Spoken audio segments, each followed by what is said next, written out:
जय हिंद मित्रांनो, VR study चॅनलवर तुमचे स्वागत आहे। मी विद्या भाले। एमपीएससी 2025 पूर्व परीक्षा अवघ्या काही महिन्यांवर आलेली आहे।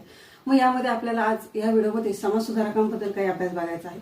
मग समाजसुधारकांबद्दल अभ्यास का बघायचा, तर याच्यामध्ये आपल्याला आयोगाकडून काही प्रश्न विचारले जातात, म्हणजे त्यांचा कार्यकाल, त्यांच्याबद्दल महत्त्वाची विधानं, त्यांनी लिहिलेली ग्रंथसंपदा, त्याचबरोबर त्यांनी स्थापन केलेल्या काही संस्था आणि संघटना। मग त्यातील आपण पहिले समाजसुधारक बघणार आहोत, नाना जगन्नाथ शंकरशेठ। यांनाच आधुनिक मुंबईचे शिल्पकार असे म्हणतात। मग त्यांच्याबद्दल आयोगाने काही प्रश्न विचारले जाऊ शकतात, तर नाना जगन्नाथ शंकरशेठ यांचा कार्यकाल 10 फेब्रुवारी 1803 ते 31 जुलै 1865। त्यांचे जन्म ठिकाण मुंबई, मूळ गाव मुरबाड, मूळ आडनाव मुरकुटे, पदवी जस्टिस ऑफ द पीस। 1822 मध्ये बॉम्बे नेटिव्ह एज्युकेशन सोसायटीची त्यांनी स्थापना केली। 1845 ला ग्रँड मेडिकल महाविद्यालयाची स्थापना केली।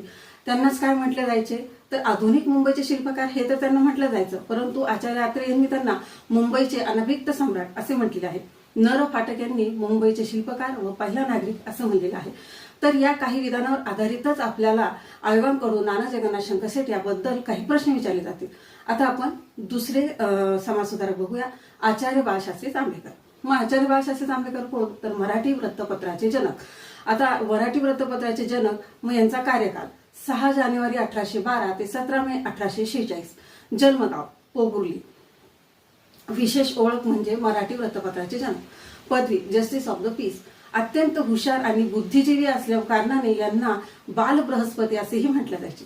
ते बॉम्बे एज्युकेशन सोसायटीचे डेप्युटी सेक्रेटरी होते। मग आत्ताचा जो व्हिडिओ आपण बघतोय, म्हणजे बॉम्बे एज्युकेशन सोसायटीची स्थापना कोणी केलेली होती, तर नाना जगन्नाथ शंकरशेठ यांनी।